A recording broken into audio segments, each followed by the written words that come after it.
All right, good afternoon, everyone. We're very, very happy and privileged to have with us today the Honorable Pravin Gordhan, the Finance Minister of South Africa, and also the Chief Economist for Africa of the World Bank, Shanta Devarajan, and our own Homi Haras. I will say a few more words later.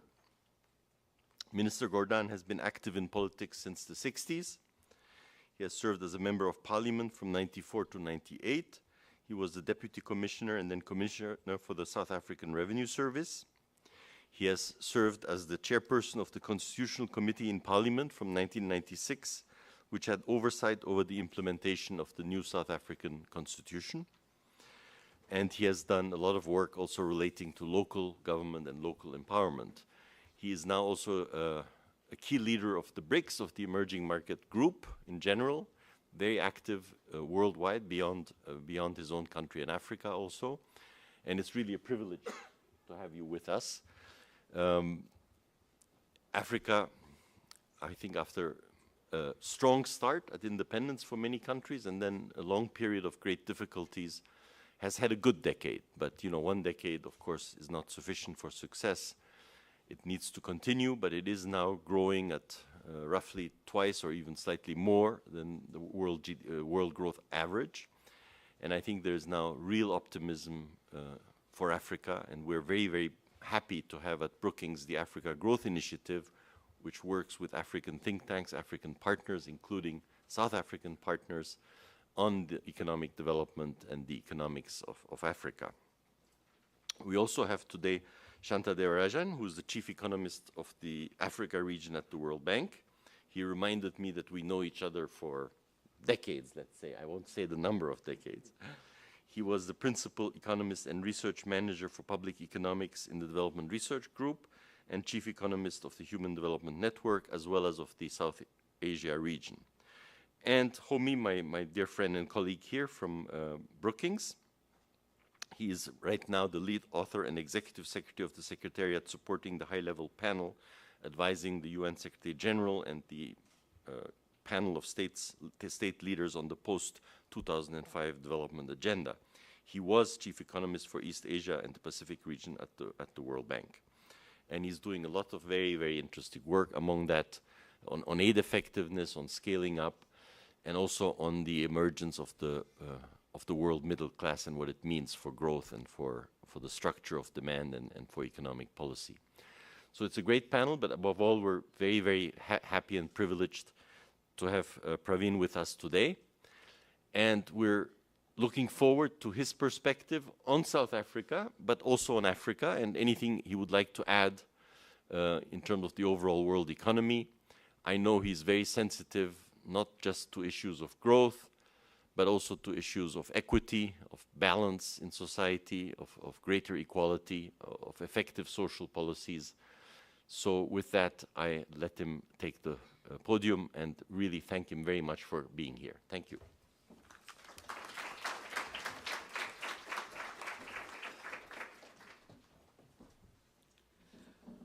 Well, thank you very much for your kind introduction, Kamal, and good afternoon, ladies and gentlemen, and to our fellow panelists as well.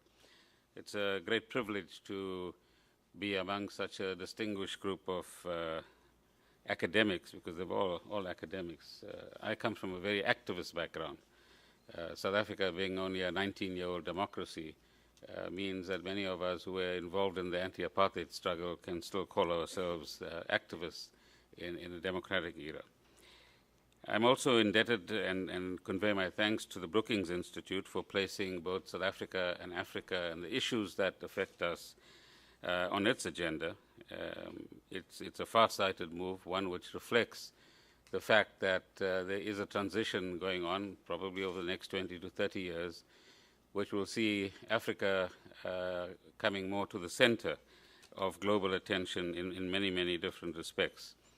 What I hope to do this afternoon, ladies and gentlemen, is to reflect on some of the lessons of a very young democracy, South Africa of 19 years, in overcoming a multiplicity of deficits in our country, and our efforts to transform a country in virtually every sense, from its apartheid past into the vision we have for its democratic future. I will also outline a few challenges that policymakers in our kind of context, which would include the African context as well, face at this point in time, and rely on both the panel and others amongst you who have, I'm sure, lots of experience and wisdom on issues like this to share with us as well. And we live in a period in which it's characterized by growing inequality, growth models which marginalize the majority in many, many countries. In the United States, you talk about the 1% or the 0.1% versus the rest. In other countries, those numbers are slightly different, but they still reflect in many ways the growing inequality in many parts of the world. It is also a world in which the power and wealth of the few is felt in many respects, in many spheres of our life, and the increasing disregard for the well-being of citizens, particularly in areas where austerity measures seem to be taking the center stage in economic strategies and policies that are being implemented. Questions today are being asked about the contribution of new technologies to greater joblessness in the quest for higher levels of productivity.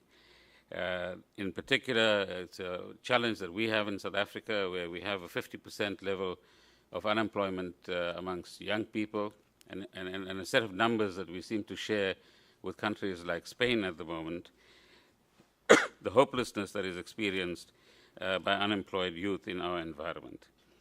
We also live in a period where, if you like, a new geoeconomics is beginning to emerge and reflects a changing balance, both economically speaking and politically speaking. The financial crisis has raised some serious questions about both the, if you like, width and depth of the financial sector and the influence that it has on our economies, both in the African context, but more particularly in the advanced economies, and the consequences that we face as a result of some of the failures that we've seen in recent times.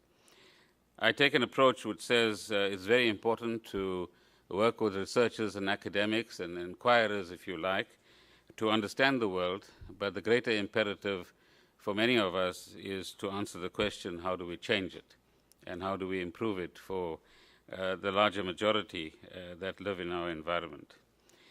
When one thinks of poverty, inequality, and a lack of opportunities for our citizens, there's a growing sense that we are moving towards greater economic injustice as opposed to economic justice. And I want to quote Amartya Sen in this regard when he says, "What tends to inflame the minds of suffering humanity cannot but be of immediate interest both to policy making and to the diagnosis of injustice.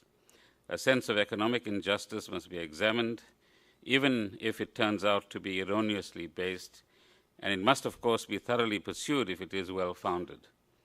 Sen goes on to say that, and I quote again, "We have to go through doubts, questions, arguments, and scrutiny to move towards conclusions about whether and how justice can be advanced," end of quote. Ultimately, I believe, research and inquiry must take us onto a better path, in a very active sense, from the one that we are traversing today.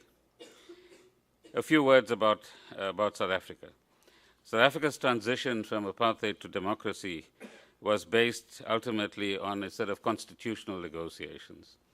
So between 1992 and the end of 1993, whilst negotiating what the future democracy would look like, we actually negotiated what we then called an interim constitution. It was this interim constitution which acted as the basis for the first democratic elections, the 19th anniversary of which we will celebrate on the 27th of April. And that happened on the 27th of April, 1994. Once the first democratic parliament was elected, we then entered into a second phase of constitution making and crafted the constitution which governs South Africa today. And amongst the ambitions that we set for ourselves is one which is reflected in the preamble of this constitution: to heal the divisions of the past and establish a society based on democratic values, social justice, and fundamental human rights. Lay the foundations for a democratic and open society in which government is based on the will of the people and every citizen is equally protected by law, improve the quality of life of all citizens, and free the potential of each person. And finally, build a united and democratic South Africa, able to take its rightful place as a sovereign state in the family of nations.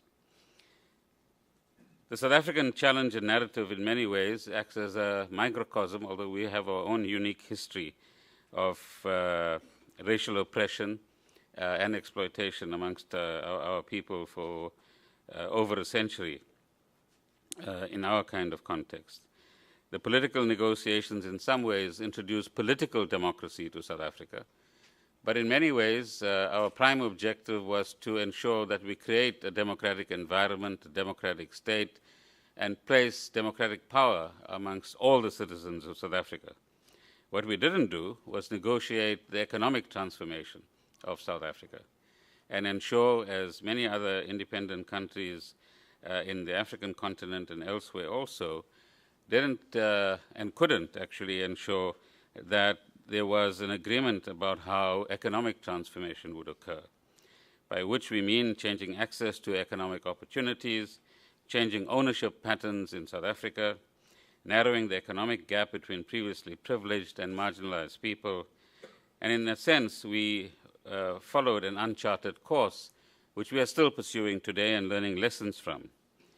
Interestingly, 2013 is the 100th anniversary of the Land Act of 1913. It was the 1913 Land Act introduced by a union government backed by the British government of the day, which began placing 87% of the land surface in South Africa in the hands of a minority white population, and left 13% of the land in the hands of the majority black population, a configuration that has influenced our history for the last 100 years and which still remains one of the unresolved issues in the South African context. So how well have we fared in terms of the ambitions that we've set ourselves to transform South Africa into a truly just post-apartheid society? Whilst we will continue to debate and analyze some of the work that has been done and the achievements that we've actually put in place, there are 4 points about our journey that I could share with you. The first is that for quite a while, and prior to the 2008 crisis, South Africa enjoyed, 55 quarters of positive economic growth. And prior to Wall Street coming to Johannesburg, so to speak, we had a growth of between 4.5 and 5%. We had a debt GDP ratio of just over 20%. We had a budget surplus of 1.5%. And jobs were created to the extent of about 2 million jobs, notwithstanding the high structural unemployment that we had in South Africa. All of that was turned around in a few months once the recession came to our shores. It didn't affect the financial system in our country. And together with India, Canada, Australia, we were probably a handful of countries that had fairly sophisticated financial systems but unaffected by the financial crisis. And so we lost 1 million jobs. Our tax GDP ratio fell from about 28% to 23%, and we've currently recovered to the point of about 25%. What we have achieved as a result of restructuring our fiscal position post-1994, and particularly after the Asian crisis of 97-98, is a huge change in delivery of basic services to South Africans. Results obtained through a census process and announced in 2011, or the 2011 process announced last year, indicate huge quantitative delivery on water, sanitation, housing, social assistance, and many other areas. At the same time, some of the fundamentals left behind by apartheid still remain in place. One of the best and most easily seen if you visit South Africa is the spatial segregation between centers where blacks live, in particular African people, and where formerly whites have lived in South Africa. Part of the apartheid policy, for those of you that might not be familiar, was to ensure that the white CBD or the white central areas and upper middle class and middle class areas were separated from, in particular, African areas by a distance of somewhere between 20 and 40 kilometers. And when we were activists in the 1970s and 80s, we thought when we take over South Africa, as we did in 1994, we'll be able to eradicate that legacy overnight. Well, we're still working on it, I must be frank with you. Similarly, we've ensured that there are a number of sort of public assets that our people have access to, although a lot more could be done in the South African context as well. Part of the economic story in South Africa is still the fact that our product markets are considered to be uncompetitive. We still have an unemployment rate of somewhere around 24%, and as I indicated earlier, youth unemployment rate of about 50%. What we have done in the past 2 years is build national consensus around a national development plan, a plan which sets a vision for South Africa for the next 20 years and tries to unify all segments of society around that plan. And I believe that we've actually obtained a great deal of consensus, notwithstanding one or two dissenting voices in this particular regard. I think similar things are happening on the rest of the continent. You would know the numbers, I'm sure, fairly easily. Today, the African continent is the second fastest growing in the region. The new IMF numbers indicate that growth will still average around 5.4% in the coming future. And all of this is happening in a context where we've witnessed over the last, say, 20 or so years a significant transition from west to east. And I believe that over the next 20 to 30 years, we will see a transition from east to south. And it's that transition that will begin to place Africa at the center of the global stage. And already from interactions I've had over the last, say, 2 days with various investor communities in the United States in about 3 or 4 different cities, there's a very clear indication that there's a growing realization that Africa is an interesting and important part of the future. As many of you would know, 20 years ago, there was no single cell phone subscriber on the African continent. Today, one of the indicators of progress, if you can call it that, is that there are 700 million subscribers on the African continent. It's, Africa is at the beginning, I think, of an important growth trend to become a new pole of growth and demand in the global economy, and one which will serve the global economy well if we get the right kind of investment and the management of the results of that investment on the African continent. I think we're all familiar with its mineral resources and demographic assets, which will serve it and the world well for many decades to come.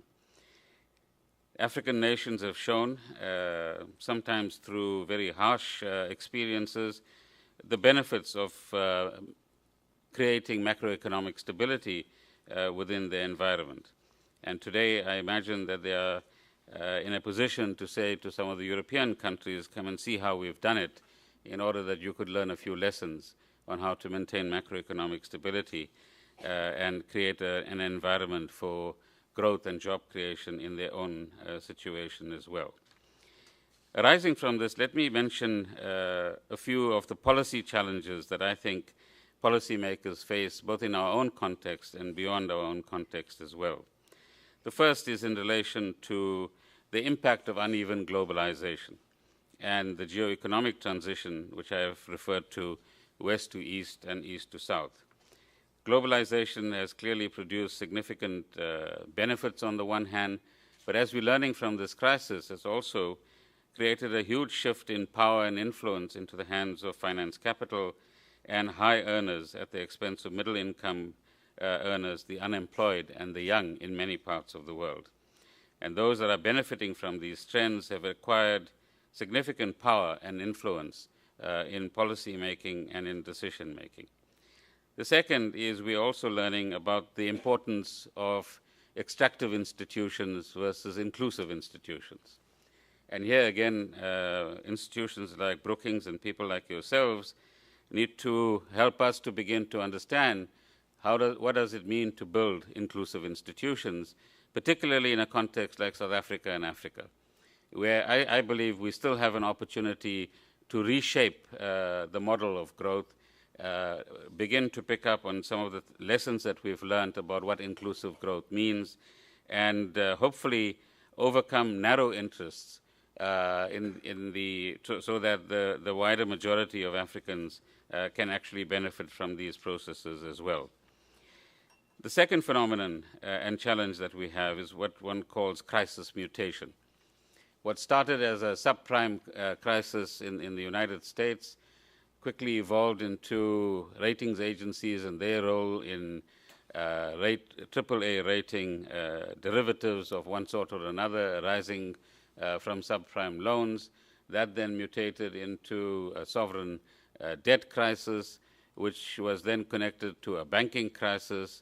And today we hear talk of some $2 to $4 trillion being required in order to capitalize European banks in order for them to become more stable than they currently are.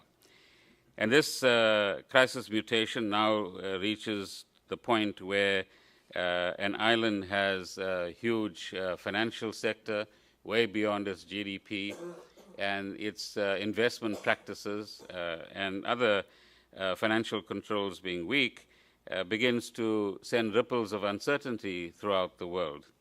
So what we have, ladies and gentlemen, in this mutation of the crisis is what I would call a serial non-resolution of the crisis, where kicking the can down the road, inverted commas, I think that's an Americanism, has become a permanent phenomenon, where you change one major cliff into several mini cliffs and hope that the mini cliffs will be easier to manage than the big cliff, where you make the promise of creating new types of European institutions and hope that the promise of that alone would reassure different role players that Europe is on top of its game. And instead what we have is a continuation of crisis, a continuation of uncertainty. And in countries like South Africa, and indeed many parts of the African continent as well, which have a colonial link with the European environment, either in terms of export of commodities or export of manufactured goods, the non-resolution of the crisis in that environment then begins to have a negative impact on our growth prospects as well. Part of the challenge around the crisis is also the heated discourse, which I heard even earlier this morning in another place, between advocates of immediate fiscal consolidation and austerity on the one hand, and the advocates of fiscal stimulus and a more activist approach to managing this crisis and stimulating growth and job creation.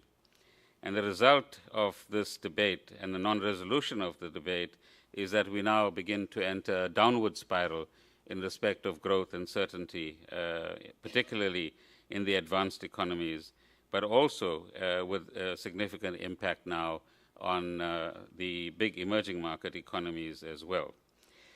What then would be, from some of these experiences, key elements of an inclusive growth agenda, which we could use certainly in the African context, but in a wider context as well?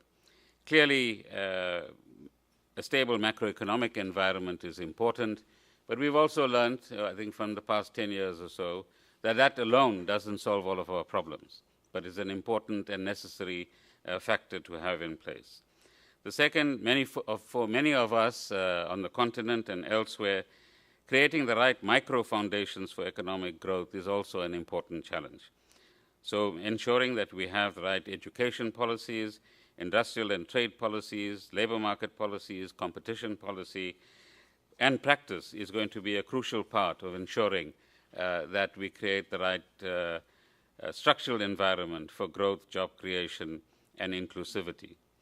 Thirdly, certainly on the African continent, we are at the threshold of moving from merely exporting what we dig out from the ground or grow in the ground to asking important questions about creating competitive light manufacturing sectors and other industrialization forms on our continent. And there are questions being asked in Southern Africa and other parts of Africa about how value addition takes place on the African continent, and that the continent is not just a site of new forms of extraction that colonialism itself practiced many years ago. Another important element will be how we grow and nurture the informal economy. There are elements of discourse which say that the informal economy is not important and that formalization is the imperative that everyone needs to pursue. On the other hand, certainly we notice this in the South African context, our informal economy is fairly small, and the extent to which people take their own initiatives and create a dynamic for themselves that would benefit them economically is one that is growing but still inadequate. Equally, how we build a link between the financial sector and the informal economy is a terrain that we are entering in South Africa. So we're asking the banks, the insurance sector, and others important questions about developing new products at low cost, which will ensure that even people in the informal economy have access to some level of sophisticated financial products as well. Yet another element, and one of the last few that I want to mention, is the whole question of the MDGs and the work that Homi Karas is doing on the post-2015 agenda. The MDGs, I think, set important goals for all of us around the globe to follow.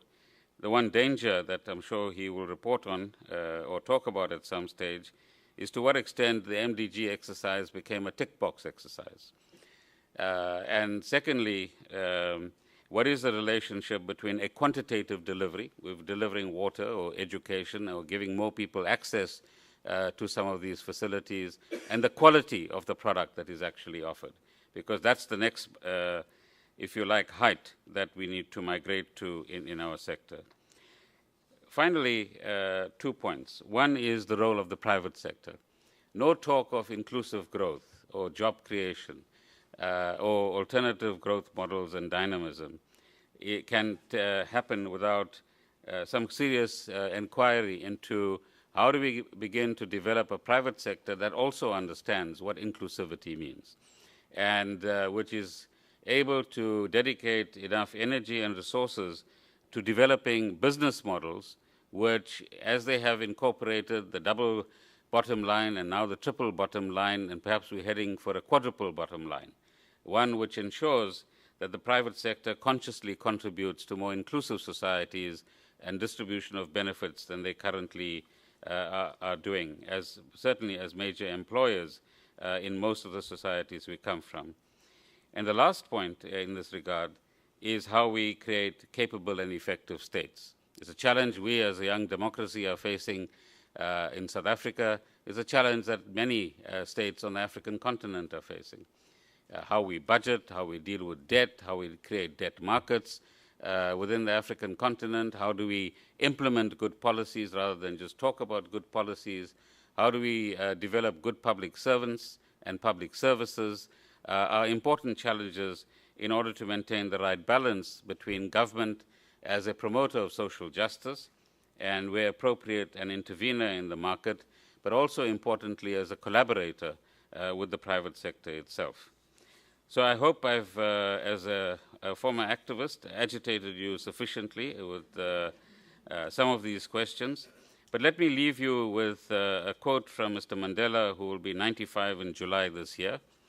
And it says the following: "Let there be justice for all. Let there be work, bread, water, and salt for all.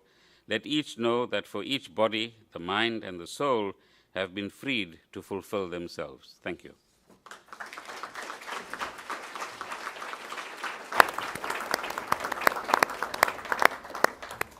Thank you very much, and I think we're going to be mic'd.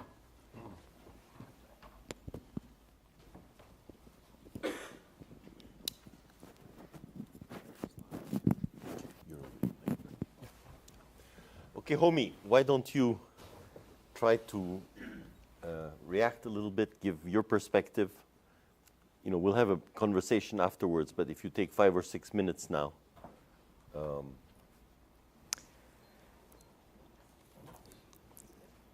So, I've got nothing to say. He's thinking. I thought I would start by really focusing on the completely different worlds that seem to exist between the macroeconomic world, especially in Africa today, where growth has been good. We see 6% growth rates that have now lasted over a decade or so, etc., and the world where people live. And the World Bank, I'm sure Shanta will, say something about these numbers, but the bank just came out with new numbers on poverty in Africa.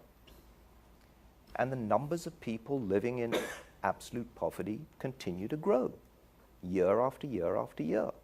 And what is more, the average income of the people living in poverty has not risen over 15 or 20 years. So it's almost as if you have these two completely different worlds. You do have this world where the macro level is looking, much more robust from almost any indicator that you can think about. And then the world of individuals and families, which seems not to be moving. And that's something actually which is quite a new phenomenon for development. When you looked at Asia in the past, the link between their growth rate and the reduction of people in poverty, and even if people weren't coming out of poverty, they were still actually, they were always earning a little bit more, and later on they were able to bring themselves out of poverty, but you clearly saw the opportunities in the society filtering down all the way. So we all know trickle down doesn't work perfectly. We all know that a rising tide doesn't lift all boats, but we also know that in the case of Asia, economic growth actually helped lift millions of people, probably actually hundreds of millions of people, out of poverty. And that process doesn't seem to be working to the same degree in Africa as yet. And at its heart, it seems to me that this question about inclusive growth is really a question about the links between these two different worlds. And I would kind of wonder whether those links aren't present because some really important channels seem to be broken. So the first I would talk about is women. For whatever reason, the participation of women in economic life, especially in the formal sector, I'm not talking about agriculture now, where, as I understand it, women actually do most of the work in Africa, but in the formal manufacturing, the diversified sector, there isn't as strong a participation of women as there is in other regions. And without that, frankly, it's very difficult for growth to become inclusive. A great deal of Asia's success happened when everybody talks about the export-led success of Asia. Actually, what they're talking about is the success of generating industries which employ a ton of women. It's electronics and garment sectors. And if you ever go to an electronics or a garment factory, it's entirely populated with women who are earning wages. That gives you a two-income family. As soon as you get a two-income family, all kinds of things change at the micro level in terms of household dynamics. People start to save a little bit more. They educate more in their children. We know that they have fewer children. The age of marriage gets postponed. Fertility rates come down.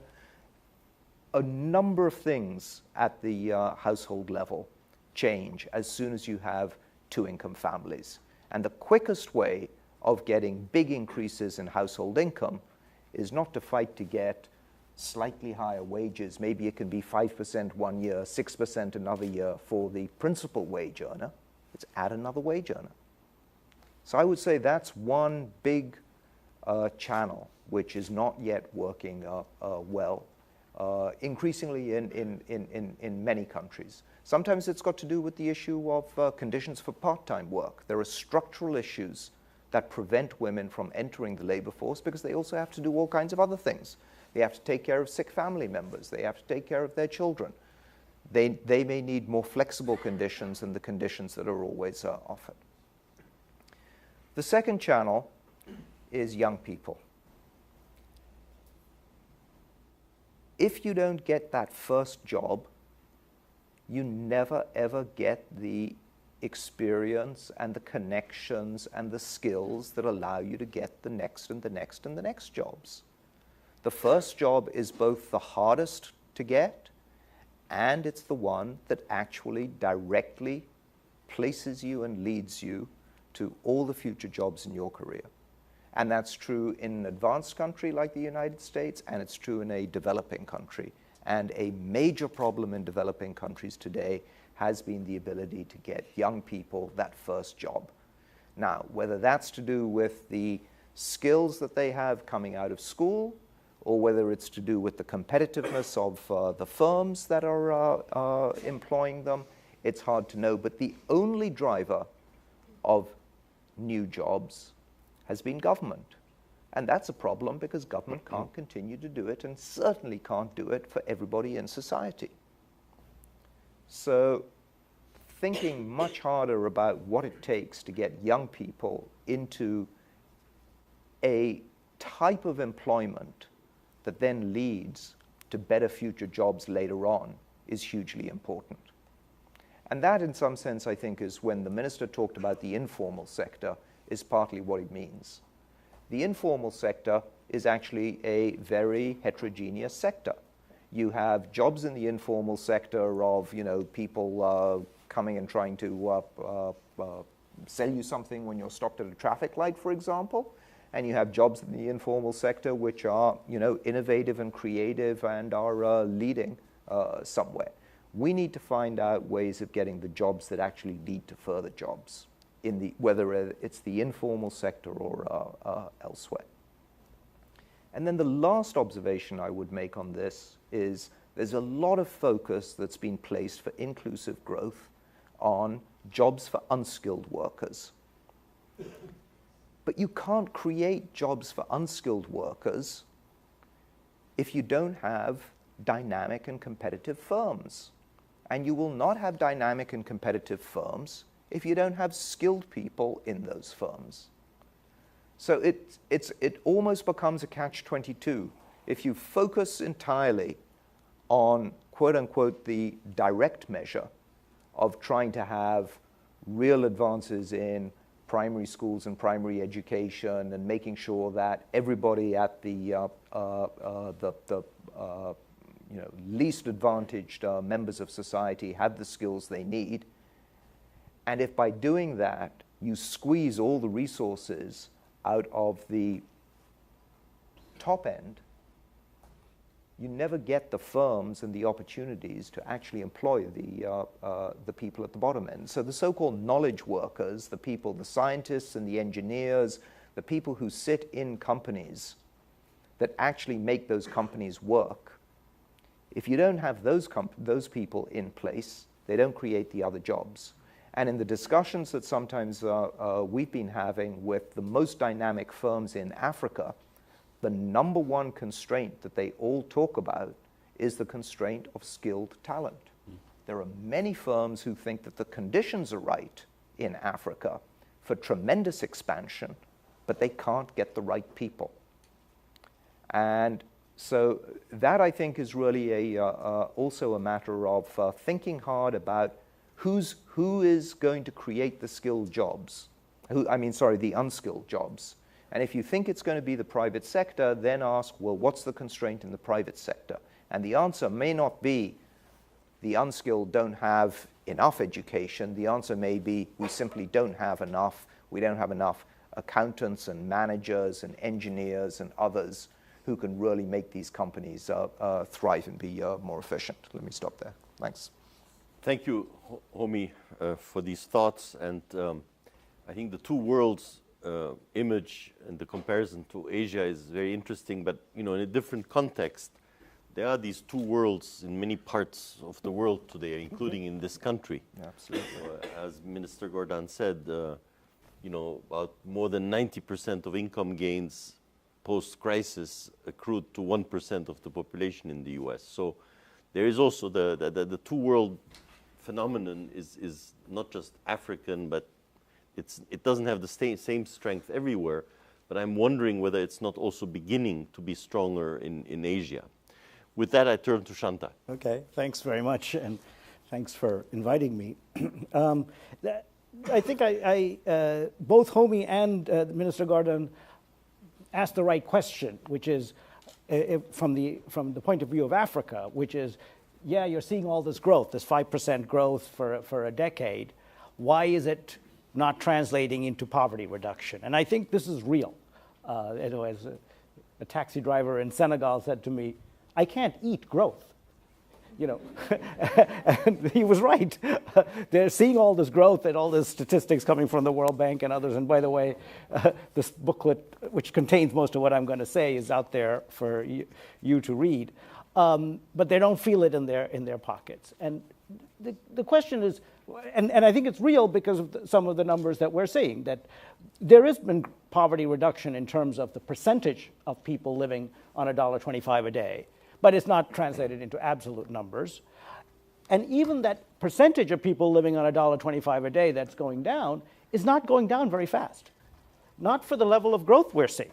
Thank you. For every percentage point of growth, the percentage reduction in poverty in Africa is about 1/3 what it is in the rest of the world. And that's very disturbing.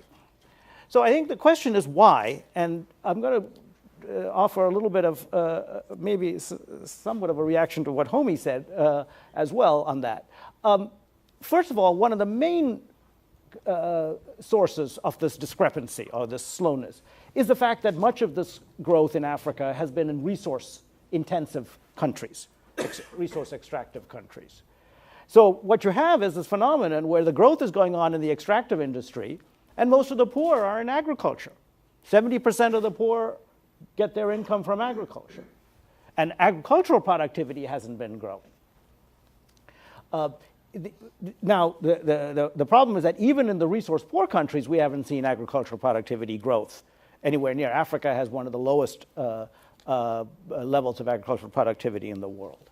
But actually, you would say, well, then why can't they translate that resource revenues into poverty reduction? And that's where the real problem arises.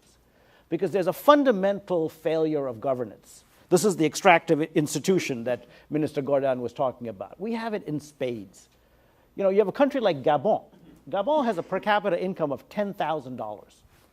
And it's only 1.5 million people. They have the lowest child immunization rate in Africa. Right? They have a lower immunization rate than Togo or Eritrea. That's not because they're lacking resources. There's a fundamental capture of those resource revenues to the non-poor. But then you say, well, then the answer is easy. Why don't we try to boost agricultural productivity? And that's what really is disturbing me, because the attempts at trying to increase agricultural productivity are subject to the same extractive institutions that are troubling some of our resource-rich countries. So, the classic case are fertilizer subsidies. Governments spend 5–10% of GDP on fertilizer subsidies. And guess what? They go mostly to the large farmers. The small farmers, who are the ones who are supposed to benefit from it, usually don't get access to it. So, in Tanzania, they introduced a voucher scheme. So farmers got a voucher with which they could buy fertilizer so that you let the market actually play some role in it. 60% of those vouchers went to families with politicians in them. Right? That's what we're faced with. But then let me get to service delivery, because I think the skill issue that Homi was talking about and Minister Gordhan alluded to is fundamentally a failure to build the human capital of Africans that we're facing. And it isn't, and I think Minister Gordhan said it right, which is we've succeeded on the quantity side. In education, pretty much all Africans are going to school, at least at the primary level. But it's not clear they're learning. They did a survey in Tanzania of 7th graders. So these are kids who've been in school till 7th grade. And 20% of them couldn't read a sentence in Kiswahili. and 30% of them couldn't do a 2-digit subtraction problem. And 50% of them couldn't read English, even though English is the medium of instruction in secondary school. So that's where you're going to get your skills mix problem. And health is even worse. The problems in health, there's tons of money going into health. But in a country like Chad, for every dollar that is non-wage expenditure for health, the percentage that gets to the clinic is 1%. So we have a leakage rate of 99%. And then another statistic that I find really quite disturbing is the total amount of time that public doctors spend seeing patients in an 8-hour day in Tanzania is 29 minutes. And in Senegal, it's 39 minutes. So and I would attribute all of these to a fundamental failure of governance, that you've got teachers' unions that have captured the teaching business, you've got medical unions that have captured the medical business, and you've got a fundamental failure of governance in the resource-rich countries. Actually, in the resource-rich countries, let me add, the problem really is that unlike tax revenues, oil revenues go directly from the oil company to the government without passing through the citizens. So frequently, the citizens don't even know how much tax revenue how much oil revenues there are, let alone have as much of an incentive to scrutinize how governments spend it. If you don't know how much they're squirreling away. So, I mean, in the midst of this depressing litany, let me just add on an optimistic note. Thank you. Okay? No, because I do believe my blog is called Africa Can, so I have to. No, but I do think that we can overcome these problems. And the reason for that is to go back and ask, why have we seen this growth? This 6% growth. I mean, this 6% growth is double what it was the previous decades. Right? How did that happen?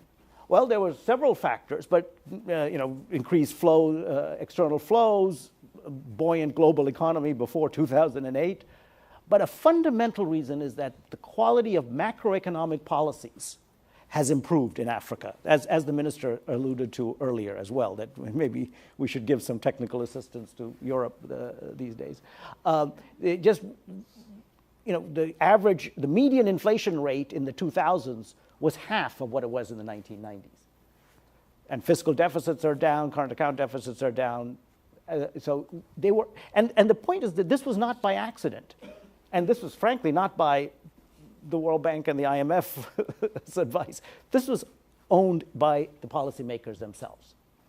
You could see that during the global economic crisis. When the global economic crisis hit, there was plenty of opportunity for these governments to actually reverse course and start running big fiscal deficits. Because that was what they were doing in the developed world anyway. Right? They didn't. They actually stayed the course, and they continued to follow prudent macroeconomic policies, and as a result, Africa rebounded. Within 1 year, growth rebounded to about 4.5%. Now, the reason I'm optimistic is that if African policymakers were able to overcome the political resistance to macroeconomic reforms, and this resistance was pretty rough, they may be able to overcome the political resistance to the microeconomic reforms that are necessary to translate that growth into poverty reduction or accelerated poverty reduction. Thank you very much. Well, I would like to ask Mr. Gordhan any comments you may want to add, but one first question also I do have is about the linkages between African growth and emerging market growth, China, US, Brazil. I mean, do we have a new strength of these linkages?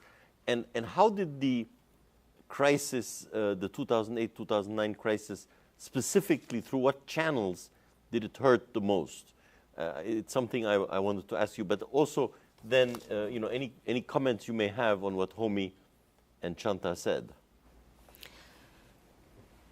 Yeah, in that sense, we do live in an integrated world, so to speak. So the channels largely that impacted upon, or through which impact of the recession was felt on the continent was, in the initial stages, trade with the developed part of the world, And then in the latter stages, as the slowdown began to impact upon the bigger emerging market economies, you saw commodity exports and price volatility beginning to impact on the continent as well.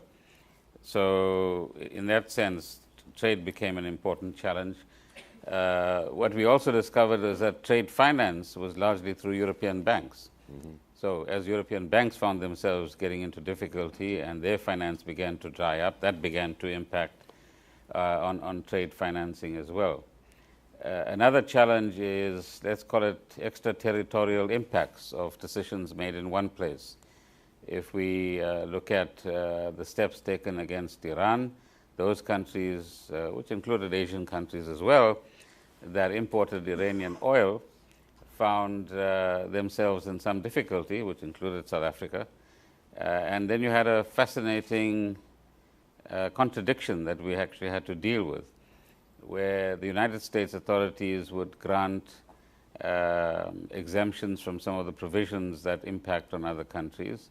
And then you find that insurance of the tankers that transport oil comes from Europe or European companies, but they won't grant any exemption. So you get an exemption from the one party for purchasing oil, but you can't get exemption from another party in respect of the insurance side. And all sorts of countries made alternate arrangements as well. In respect of your first question, I think there's some new data which seems to indicate, coming from the World Bank, that 50% of world trade now is South-South trade. And I think if you compare that to 5 years ago, even that's a significant qualitative shift that's actually occurring. If you take the instance of South Africa, about 30-odd% of our manufactured goods used to go to Europe. The SADC region now has become, in a very short period of time, probably around 2 years, the major importer of manufactured goods emerging from South Africa.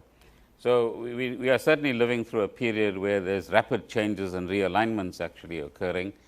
And in much of the discourse, as I pointed out, between Africa more generally and some of the bigger emerging market economies, the discourse is certainly about not continuing along the extractive path, but finding new ways of creating human capital, financial capital, infrastructure development, and other forms of investment on the African continent that improves the growth potential on the continent.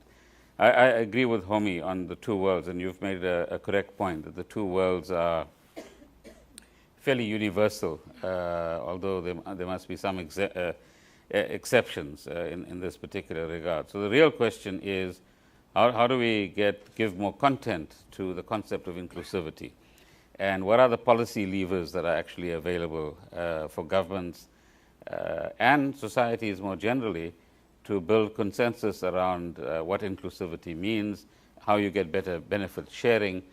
Too many of us appear to be in the moaning mode and in the observing mode, as opposed to asking how do we remedy some of these situations. The second is that I think we must also admit that politics has a lot to do with economics today. Many of these cliffs and the cans that I referred to earlier on are not so much about economic policy any longer, but about politics within both the global environment and specific regional environments or country environments as well. So increasingly, we need to focus on the political economy of some of these questions and ask how democratic institutions work, what the balance of influence is within those democratic institutions, how do vested interests operate within these institutions, and to what extent formal democracy is actually not left precisely there as a formal democracy. Come vote once in 5 years. And the vested interests capture various policy terrains or various parts of the state, or politicians for that matter, and then exert immense amounts of influence, which in some ways sustains the two worlds. It's a point very similar to Shanta's point as well. Why do we have some of the observations that he's made? And clearly, what's required is a new discourse around the globe. I mean, we now have MDGs, and we have, for some decades now, been talking about democratic governance and the standards of human rights that we actually expect. But I think we now need to go beyond that and say, what's the politics of inclusive growth? And what are acceptable values, leadership styles, and norms that are acceptable in this new democratic environment, in which sharing of benefits is as important as the creation of benefits at the end of the day. Thank you. One question really to any one of you. Is technology, because this lack of inclusive growth that one sees in so many parts of the world, and you put it in terms of numbers of poor people, but it has a lot to do with employment, I would guess, right? And I know from other countries also. Is technology both a blessing and becoming a problem? Does one see a degree of labor saving in the technology that is, that creates at least short to medium term problems? In the long run, maybe things will work out. But when one looks at China also, the growth rate of GDP versus the growth rate of employment is very, very different. Now, GDP grows very fast, so, things are okay. But even with that huge GDP growth, it seems that employment has much more problems expanding than in the past. I think recently there's been some interesting observations within the public domain that pursuing technology mindlessly is now beginning to create problems in terms of job creation. I visited a let's call it a motor manufacturer, automotive, I don't know what you call it in America. We call them cars, automotive manufacturer in South Africa. And what is fascinating is to see these new robots and how they operate. And I mean, you can virtually have a robotized factory that does everything without a single human being around, except for fixing some nut or bolt that falls out of place. And the management there made a conscious choice that certain things will have robots only, and certain parts of the production line will involve X number of workers, so that the vast majority of workers that they had prior to new robots coming in will still have a job. But that's a conscious choice made in favor of encouraging and sustaining employment. And that's the point I was making earlier on about the role of the private sector, that business models have to start, just as much as they looked at the environment in the last 10 years, have to now start looking at inclusivity. And if jobs are at the heart of inclusivity, then both sustaining and creating jobs has to be at the heart of a business model as well. Now, I know the rebuttal that some people have given me and others in South Africa, one business person in particular, he says, when I get up in the morning, I don't ask myself, how many jobs am I going to create? I ask myself, how much of money am I going to make? That's a fine contradiction to put to us. But how do we get more people thinking about jobs is part of the challenge ahead of us. Shanta? I'm going to go out on a limb and say that technology is unambiguously a good thing for low-income Africa. I do take that South Africa is somewhat different. But for most of low-income Africa, and this is a bit of a comment on my good friend Homi's remarks earlier as well, 70 to 80% of the labor force is employed in the informal sector. These formal sector labor force that Homi was talking about, the private formal sector labor force is about 10%. Right. Now, for the majority of these people in the informal sector, they are literally smallholder farmers or household enterprises, literally mom and pop shops selling vegetables or doing some sewing and things like that. And unfortunately, the historical evidence is that they very rarely grow into bigger firms. They actually either stay as tiny enterprises or die. Now, for those people, simple technology like a cell phone, as Pravin mentioned earlier, is enormously valuable. You think about how farmers now in Niger are able to get price information before they set out to market. so they can actually choose which road to take to sell their wares. And you find that the prices are converging very fast as a result of that. And you see in education and health the use of cell phones. And I would go further and say that in terms of governance, we talked earlier about how governance is our biggest constraint. Now with smartphones, there's a possibility of two-way communication between the government and the people, including people located in very remote areas. And as you know, Africa is quite sparsely populated, or parts of Africa are. And so these people now have an ability not only to learn about what government is doing, but tell government what they think of what government is doing, including tell government that the doctor in the clinic is not there, or the teacher is not showing up in the classroom. So I can only see an upside to technology. Okay, but let me ask you the following question. Mm-hmm. You know, the work of Danny Roderick, the economist at Harvard, and some other work has shown that in the past, the kind of Lewis model of the modern sector absorbing at a fairly rapid pace labor population from the informal sector was the main driver of growth, and was also an equalizer in the sense that people with much lower productivity and poorer from the informal sector got into the labor sector. Now, partly because of technology in the modern sector actually is growing without creating employment. In other words, the share of the population in the informal sector in many countries seems to be stuck. Mm-hmm. So while you may be right that technology helps a lot, I mean, I'm just asking. Yeah, I'm not arguing this is necessarily so. But while technology, as you said, for the reasons you said, has huge advantages for people in the informal sector, on the other hand, it may be slowing down the movement of these people into the modern sector. Well, the truth is, the phenomenon is happening in Africa, but for a completely different reason.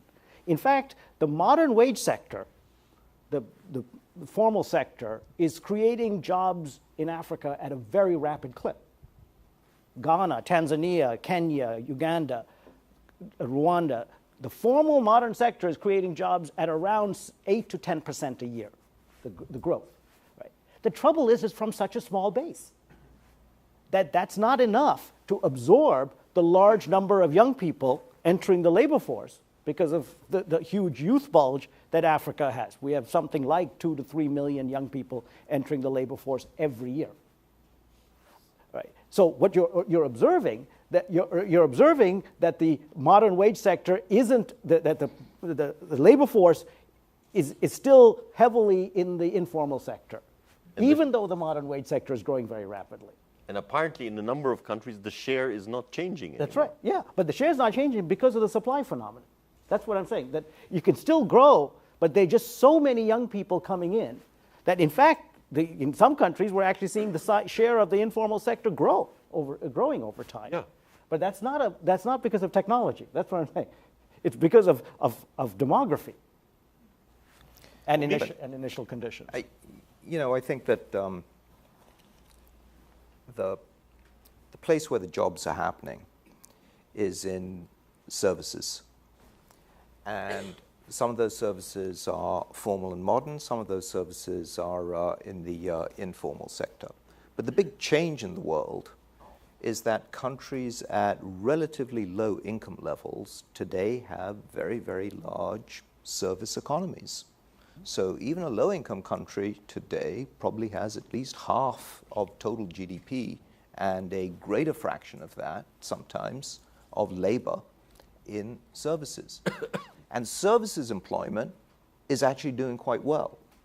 So what used to be the big transition, which was from agriculture to industry, and then as an economy became much richer, then from industry to services, that kind of linear development strategy, I think, has broken down. And it's broken down partly because what used to be done in a firm, what we used to count as being manufacturing, now is broken up into lots of different tasks. And so it may be exactly the same tasks, exactly that same process, but we're just counting it differently.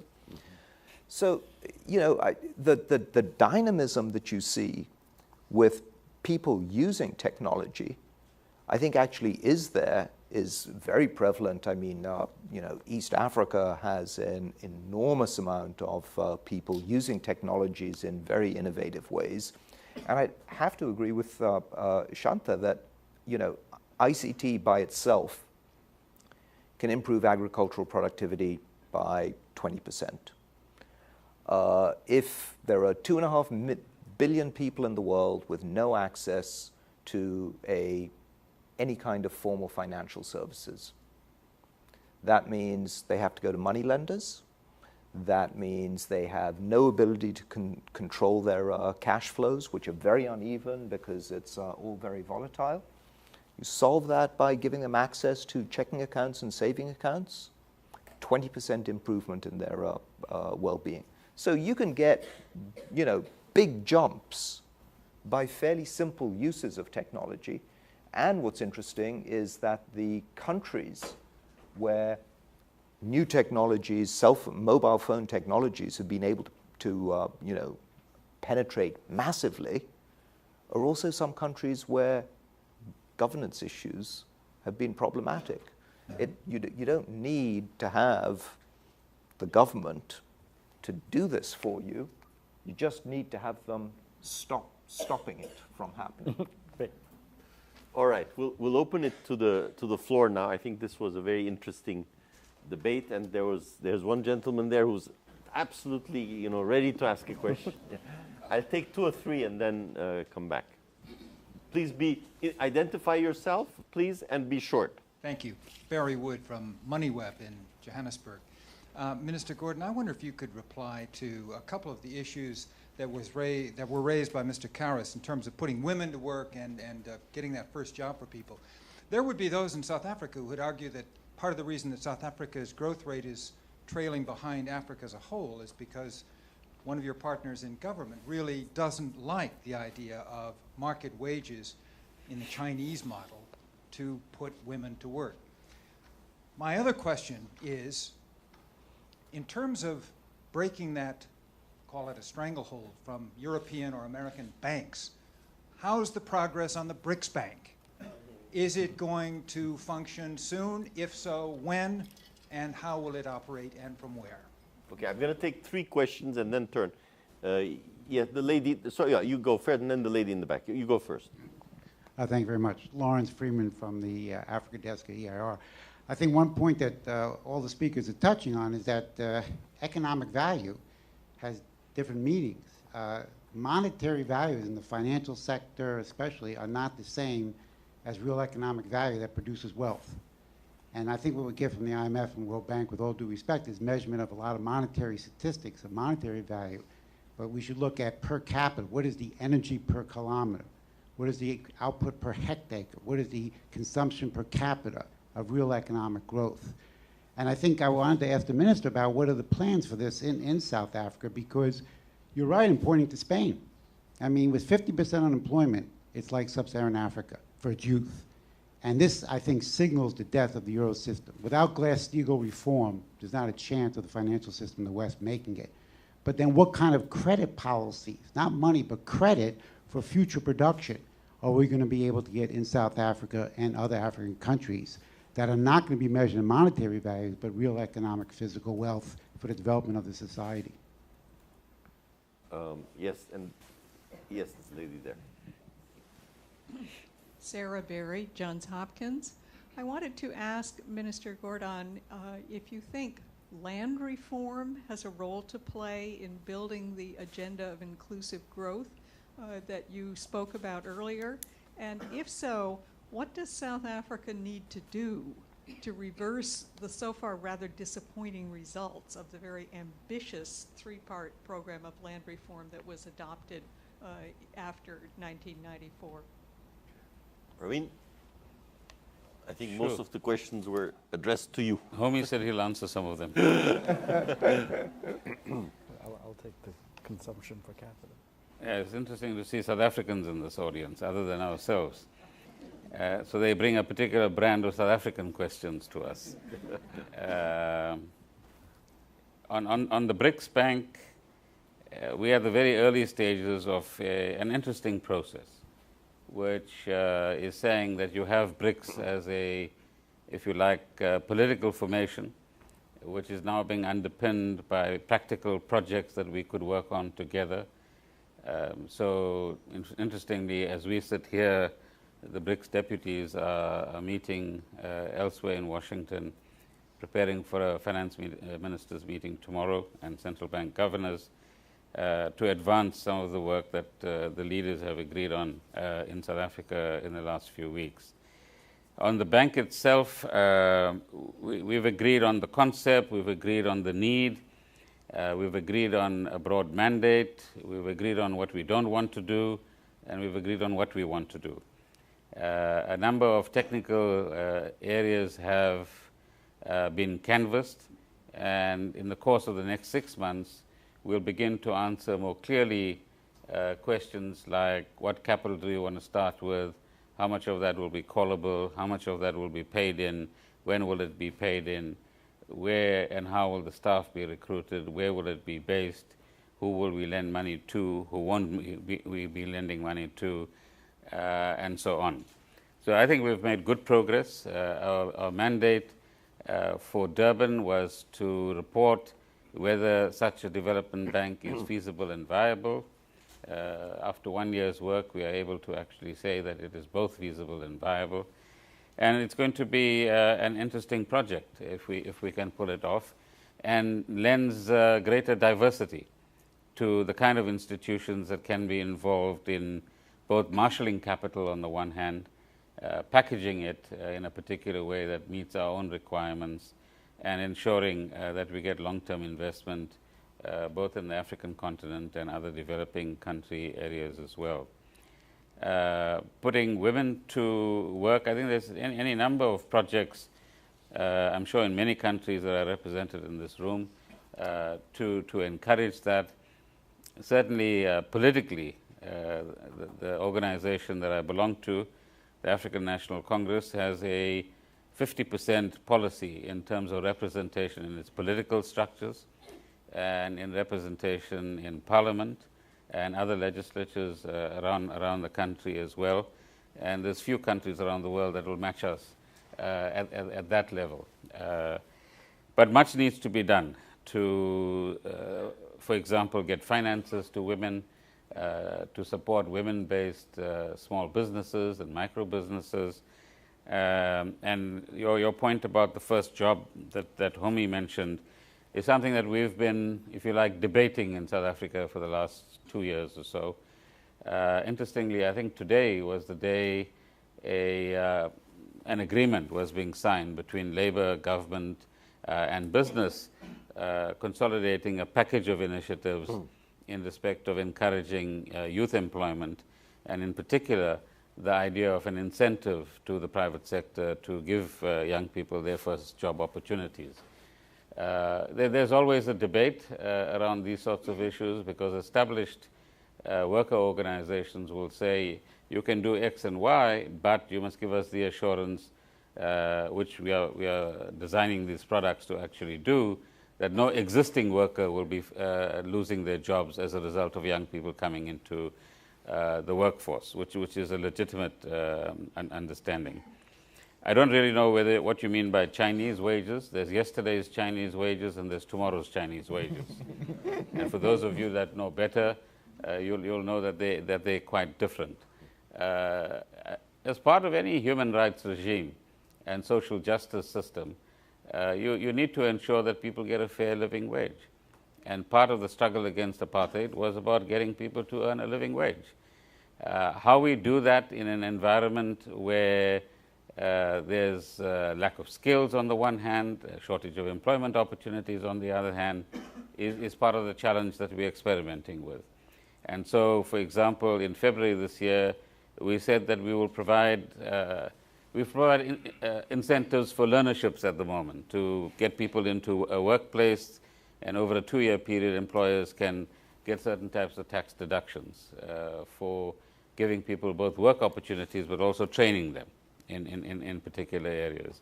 We said that we are going to create special economic zones, and within those zones there'll be employment incentives to employers who want it as well. So I think different parts of the globe are grappling with this question in very different ways. Lawrence, I think you make an important point about monetary value and economic value, and the economists on my right are better placed to answer that question. But where you're right and where there's an increasing set of voices around this question is, what do you value in society? And is it, as Amartya Sen would call it, the GDP wallahs that just look at the GDP numbers and are quite happy with those numbers? I think Homi was making reference to that. Or are we looking at a wider set of issues around well-being? Kamal was talking about somebody at Brookings who's an expert on happiness. Carol Graham. And for those of us that are over 60, there was very exciting news that people over 60 are the happiest, according to him. So I'm not sure who is over 60 on this panel, but they're reputed to be the happiest. Credit policy and future production. I think this is a challenge in many parts of the world, including South Africa as well. How do you get money to the real economy? How do you make sure that you have the right kind of products for the right kind of people? And that's one of the challenges in South Africa. What we've inherited is, if you like, two economies and two societies in one. And right now, the products are only for largely the one society and the one economy. And I think both Africa and in our own context offers fascinating opportunities for what some people have called frugal innovation. New ways of creating products which are cheaper, better, more accessible, more affordable. Shanta talked about some of them here, which could open up a whole lot of new possibilities for innovation outside of the very high-tech environment in which some of the institutions in the United States or elsewhere in the world would be operating. And secondly, I mean, in the banking system or the financial sector as a whole, how money can better percolate to real businesses and the real economy is one of the stories that I think we've all been talking about, particularly in the last 4 years. So there's a lot of quantitative easing and other forms of monetary stimuli in the system, but is it getting to the right places? Or is it ending up in the wrong hands for the wrong reasons, creating a new set of problems that we might be sitting here in a year or two and discussing as well, as we now look at a new generation of asset bubbles and so on emerging from some of these exercises. Sarah, on land reform, it's a complex question, particularly in South Africa, because on the one hand, part of the grand deal that gave us both the interim constitution and the final constitution and the political agreement, which today we can celebrate as 19 years old, is the property clause in the Bill of Rights.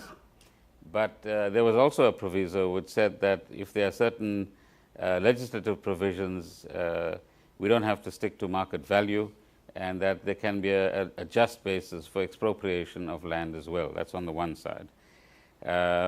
There's been significant land restitution processes that have been advanced, and a lot more that still needs to be done. But one of the experiences is that restoring land or giving access to land is one thing. Having the supportive machinery to get people to till the land and keep it as productive as it might have been at a particular stage is another set of challenges. And that takes me back to my point about an effective and supportive state machinery that is able to back up any of these initiatives that we actually put in place.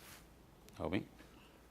Thank you very much. Let's take maybe two more questions, and then you guys want the to gentleman in the back there, yeah.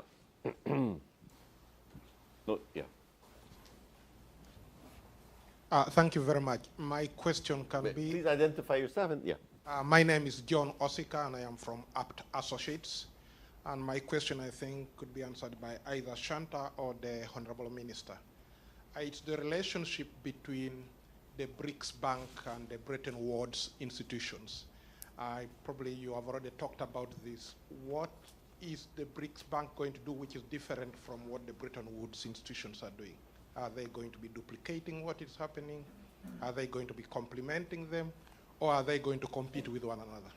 Thank you. All right. And yeah.